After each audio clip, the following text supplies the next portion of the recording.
Welcome, everyone, to the High Pressure Podcast. My name is Jeff Beamish, air quality meteorologist at Sonoma Technology here in the San Francisco Bay Area. As always, I'm joined by my fellow forecasting colleagues, Steve Irwin, air quality forecaster, Patrick Zahn, lead air quality forecaster. Gentlemen, welcome. And an official start, I guess you could say, to ozone season for many of our forecasting clients.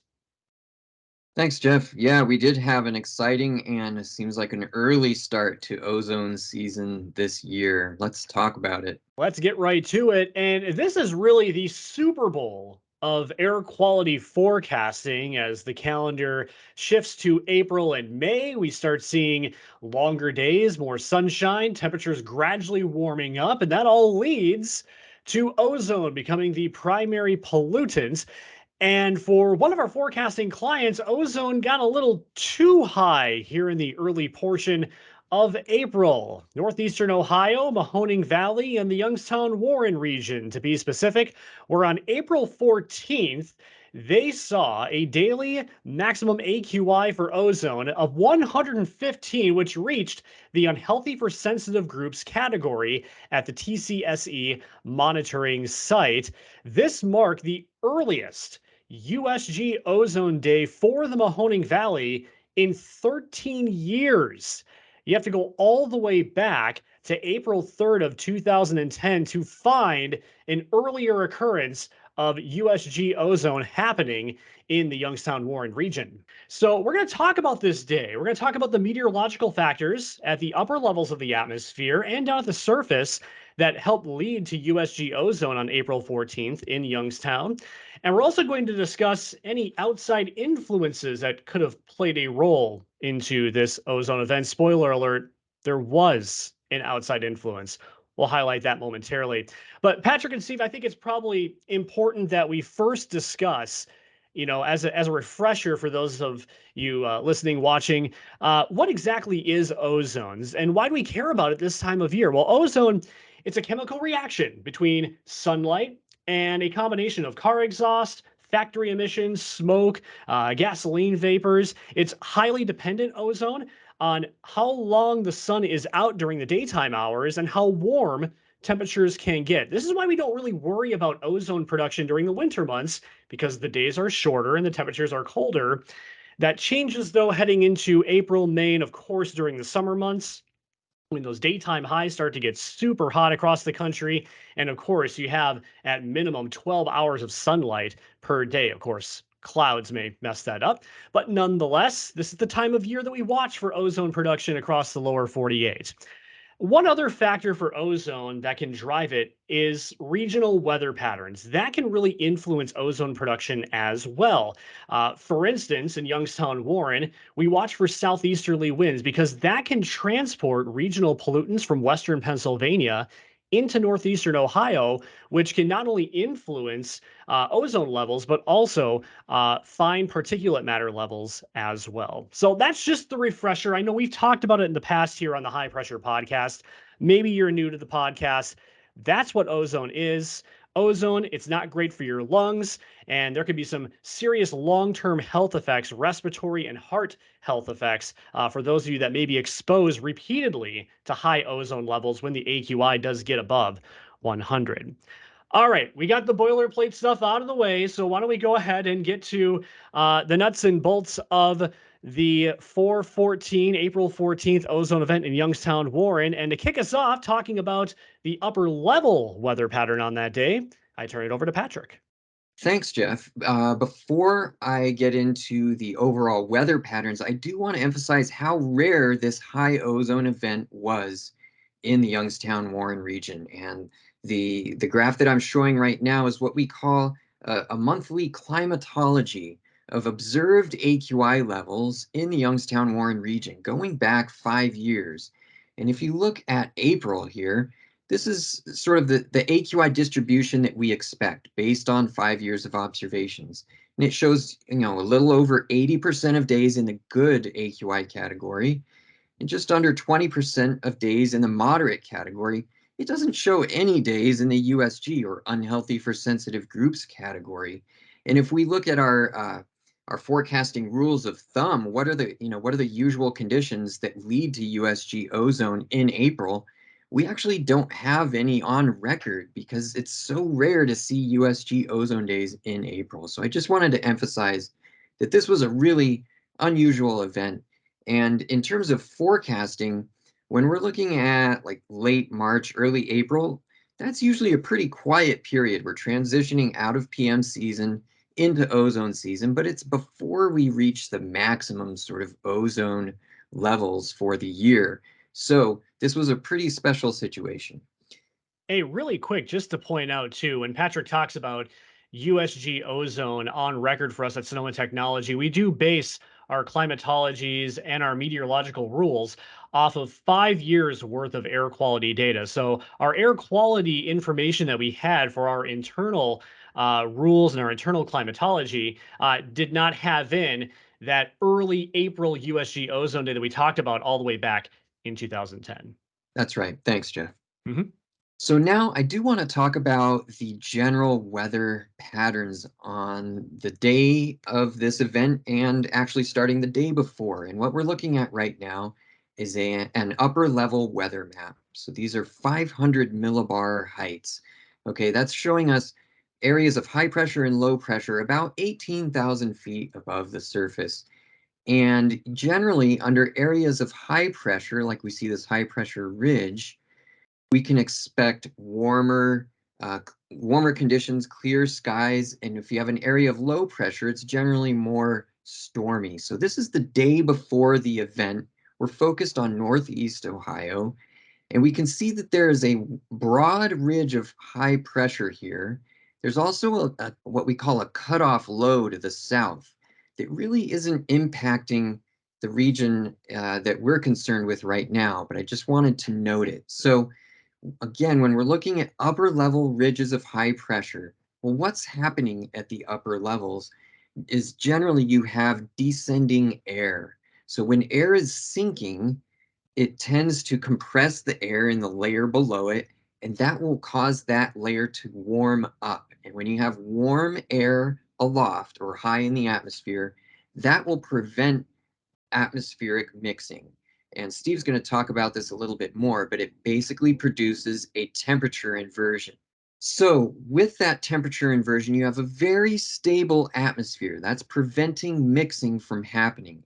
It's also producing clear skies. And as Jeff mentioned, those are conditions that are conducive to ozone formation. The last ingredient I wanted to talk about was it's usually warmer at the surface under an upper level ridge. So you have a stable atmosphere, you have warm temperatures, clear skies. Those are all great conditions for ozone formation. This is the day before. Now moving into the day in question, you can see that ridge persisting over Northeast Ohio. This low has progressed northward, so there could be some mixing influence here, but actually with a ridge shaped like this, with this high sort of curvature, I think that this cutoff low actually amplified the impact of this ridge, further reducing mixing right over Youngstown-Warren. So there may have been some clouds associated with this low that started to move northward into the region, but that was not a major factor on this day. It was mostly sunny. So now I want to shift down to the surface map. This is showing surface pressure patterns and fronts. And what really jumps out here is this area of high pressure off to the east of the Youngstown-Warren region and a low pressure system to the west. So we're in this sort of what we call a warm sector. And because of the configuration of this surface high, there were light southerly winds on this day. So as Jeff mentioned, that's a transport pattern that we don't really like to see in the Youngstown-Warren region because you can get transport from Western Pennsylvania into the Youngstown-Warren region. So I should also mention that winds were light on this day. So that prevents pollutant dispersion from happening at the surface. So we don't have a lot of dispersion, but we have gradual transport from light southerly winds. You pair all of these conditions at the surface with the upper levels, and it was basically just a perfect storm for ozone formation in Northeast Ohio. So I mentioned that the upper levels would produce warm temperatures. Well, how warm was it on this day? And for that, I'm going to bring up this map here. And Steve, do you want to talk a little bit about what we're showing on this map? Right, so this is an hour by hour map of near record and record temperatures occurring on April 14th. And so this particular map was from 20 UTC time, which would have been during the afternoon of April 14th. And then you can see different colors displayed on the map. So the yellow was within 3 degrees of a daily record high. The orange is tying the daily record high, and then the darker colors, the reds, are indicating record highs broken. And so you can see very anomalous temperatures across the northeastern US, north of where those clouds were from the cutoff low down to the south. And so, we're talking about an ozone event that was rare, and you would expect some rare weather conditions to be associated with that. And on this day, it was the record hot temperatures for this part of April that really pushed ozone to develop much quicker and more robustly than it otherwise would during this time of the year. And to that point, 86 degrees for a daytime high in Youngstown-Warren on April 14th, 16 degrees above average for mid-April for northeastern Ohio, and it broke the old daily record of 85 that was set back on that date in 1941. Anomalous heat, to say the least, not only in northeastern Ohio, but as this map shows, stretching from basically the Great Lakes all the way to the northeastern corridor. Right. So when we were forecasting, we were considering all of these meteorological factors, and we knew it was going to be a pretty high ozone day. But we were also thinking it's mid-April. So what does that mean in terms of high ozone for the Youngstown-Warren region? So the forecast for this day was high moderate, just below that threshold for unhealthy for sensitive groups. But as Jeff pointed out, it did end up above that threshold at 115 AQI for the day. I think one thing that's important that we should highlight here is not only were there anomalously warm temperatures across much of the Great Lakes in the northeastern United States, but also that led to high ozone values, not only in Youngstown-Warren, but region-wide. What I'm showing here is the daily maximum ozone concentrations for April 14th.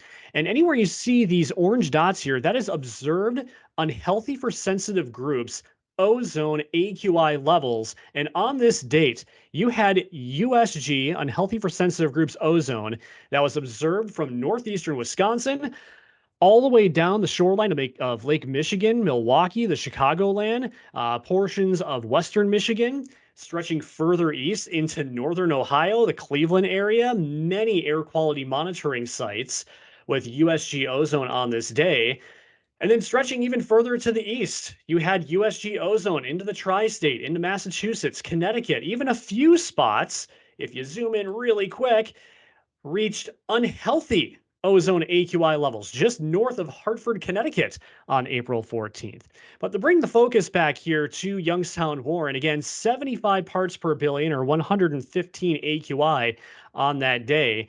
Again, there was a good deal of sunshine out during that day. We had southerly winds that were light, reducing dispersion. We also had a lot of what was called, or what is called, I should say, precursor gases that were sitting all over this region, from the Great Lakes over to the northeastern portion of the United States. This is the Tropomi satellite estimated NO2 concentrations for April 14th. And anywhere you see the yellow and the orange right in here, stretching from the Chicagoland to the Mahoning Valley, all the way to New York City, this indicates high levels of precursor gases that can tell us areas that may experience high ozone values later in the day. Anomalously high for this time of year. This is another product from Tropomi. This is showing how high the NO2 levels are for this date compared to their baseline calculations. And anywhere you see the light reds, the dark reds, that indicates higher than normal NO2 satellite estimate values across the Great Lakes and again for northern Ohio into the tri-state area. So a lot of precursor gases were sitting in the Youngstown-Warren region that gave us an indicator for April 14th that ozone was going to be very high on this day. Steve. Yeah, and just as a note, looking at this, it looks like there's this sharp cutoff over southern Ohio. And just to mention that that is representing where the clouds were on this day. So the satellite couldn't detect whether there was NO2 in that region or not. And that was due to cloud cover. So just a little further explanation. We might have seen more and a more broad plume of NO2 if those clouds had not been there. Yeah, that is a great point. Thanks for bringing that up, Steve. And one other thing that I want to mention too is that, tracking NO2 as a precursor gas, it's not a hard and fast rule. It doesn't always lead to higher than normal ozone values. It's just one of the many pieces of the forecasting puzzle that we put together when making a daily ozone forecast.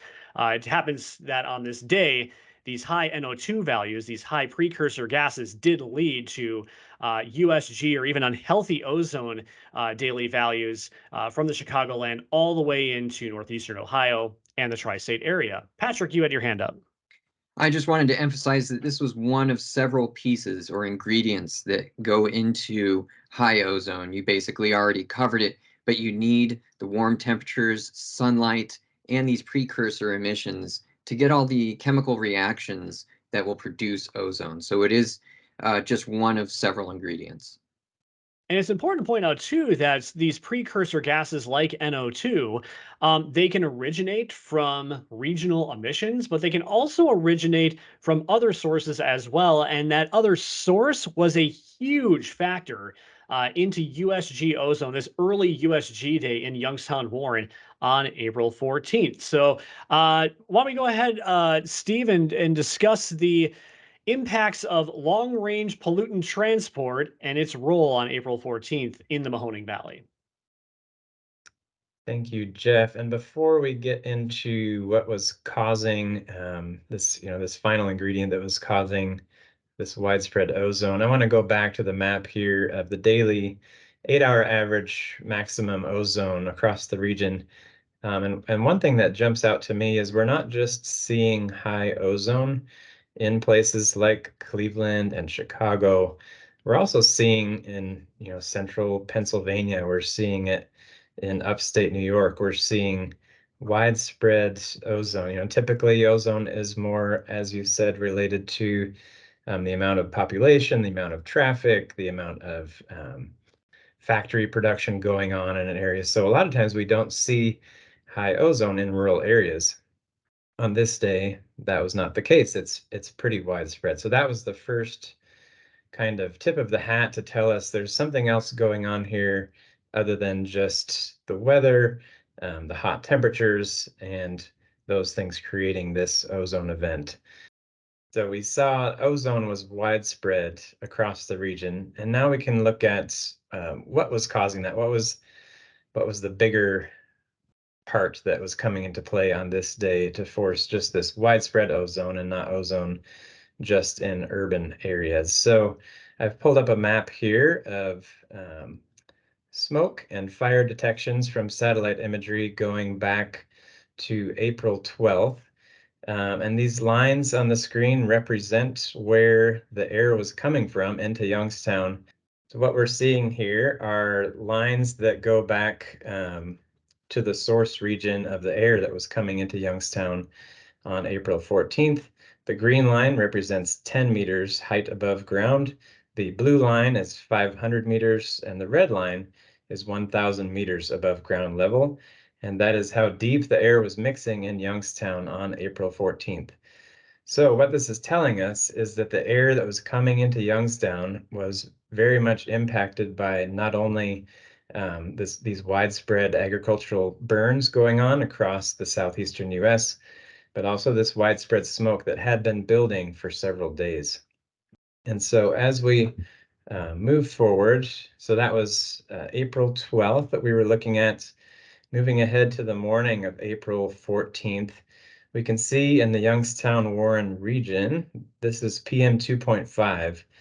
very elevated for this time of year. These are numbers you might see during the middle of winter on a very cold morning with a lot of residential wood burning going on. We know that's not the case here. It was a cool morning, but certainly not cold by Ohio standards. And we have concentrations from 15 to 30 to even close to 43 micrograms for PM 2.5 on the morning of the 14th. So that's telling us likely there was a lot of smoke already at the surface as this day began. We also can see the wind barbs on the map. So the shorter black lines are showing where the wind is coming from. And we do see east-southeasterly winds coming into Youngstown, also potentially bringing in some regional pollutants from western Pennsylvania.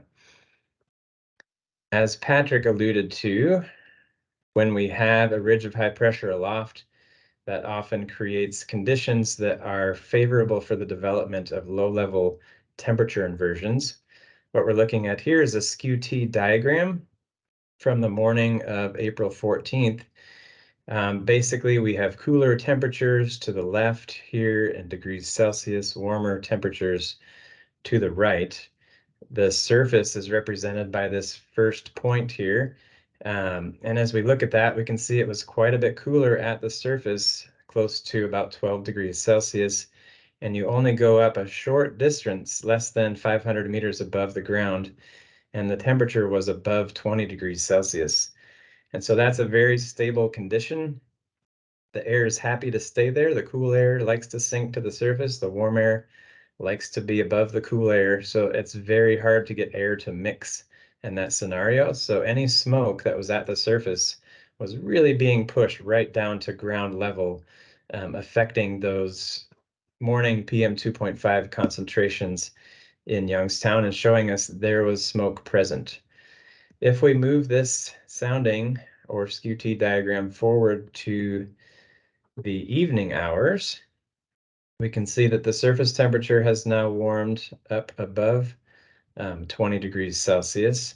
And this is showing us, if the lines are generally following these diagonal lines here, that shows us that the air was mixing through that depth. And so we have air mixing up to about 1,500 meters here, pretty deep mixing during the afternoon. Ordinarily, during ozone season, if we see deep mixing as forecasters, that's an indication that we may have some cleaner air mixed down to the surface from above, where the air is not affected by burning or exhaust or those other things going on down at the surface. And that's a chance for cleaner air to come down and bring concentrations down. And now, while we did see that on this day, we saw concentrations come down, they stayed more elevated than we would expect for this time of year in April. And so I'm just clicking through each hour. We can see the concentrations do come down from the early morning highs, but they do stay somewhat elevated as we head into the afternoon here. You see we reached a minimum around 9 micrograms, but then it begins to climb again. So we have 10, 11, close to 12 micrograms during the afternoon. And what that shows us is there was some smoke aloft that was there to be mixed down to the surface. So we're not getting that normal influence of clean air helping concentrations come down. We're getting more smoke coming into the surface, which is helping form more ozone and maintain those high ozone levels in the Youngstown-Warren region. Not only that, but recent research has shown that long-range transport of smoke, that smoke that's coming from a further distance actually has more of an impact on local ozone production. And so as we're mixing down ozone from aloft that's traveled, we saw those lines, those trajectory lines on the previous image showing how far some of that aloft air had come from. That smoky air transported a long distance, which was going to have a higher impact on surface ozone concentrations in Youngstown-Warren.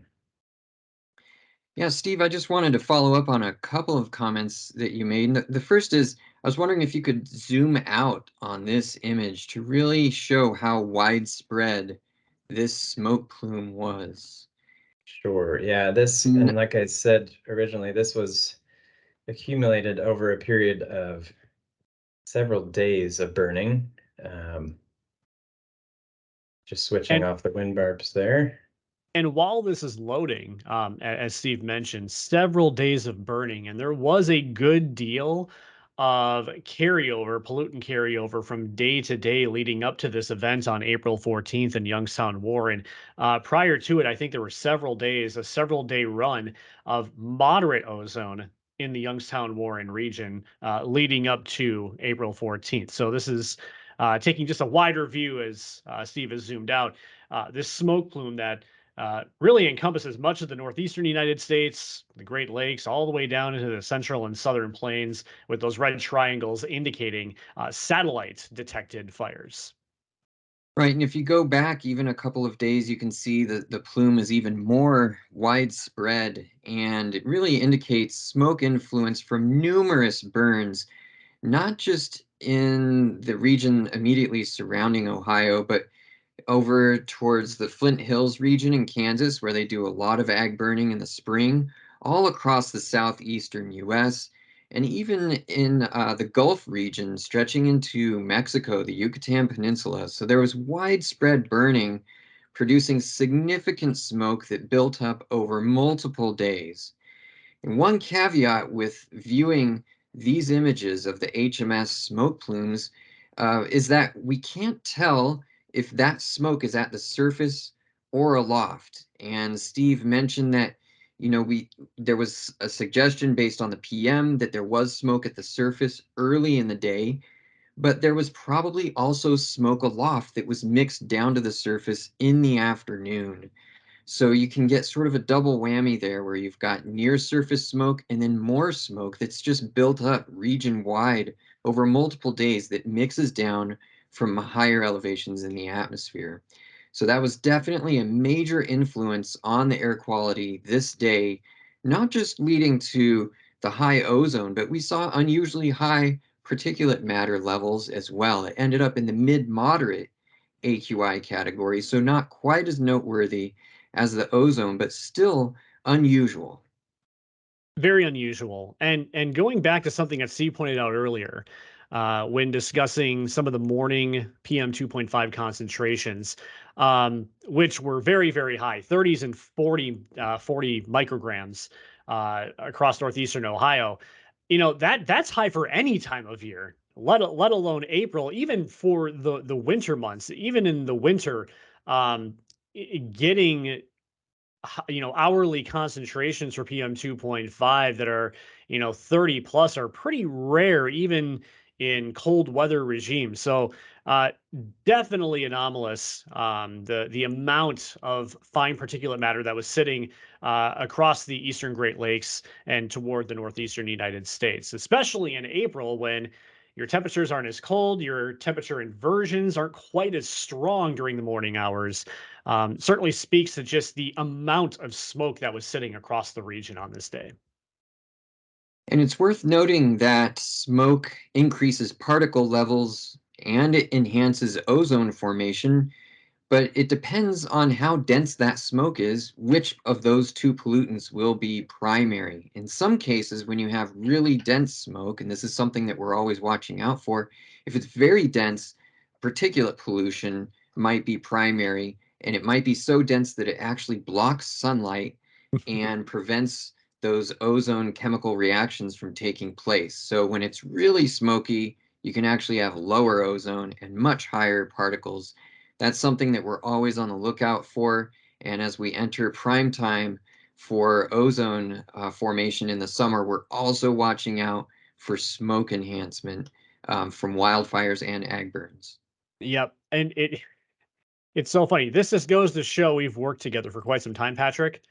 I was just going to mention the same thing because I immediately went back to that day back in the fall of, I believe it was 2020 here in San Francisco, where we had the day basically that the sun didn't come up, just the dense amount of smoke, the high PM 2.5 concentrations. And I believe ozone was like good to low moderate here. So, Yeah. yeah, very dense smoke can actually play a huge role in ozone production and actually making it a little bit better, at least from an ozone perspective. Certainly not from a PM 2.5 perspective, and still unhealthy. So that wraps it up for our high pressure podcast. If you want to learn more about the amazing air quality work that we do here at Sonoma Technology, you can please visit our website, www.sonomatech.com. High pressure podcast. We're on social media. Check us out on Twitter. We're at High Pressure Pod. I'm Jeff Beamish. I'm Patrick Zahn. And I'm Steve Irwin. Thanks for listening to and watching the High Pressure Podcast.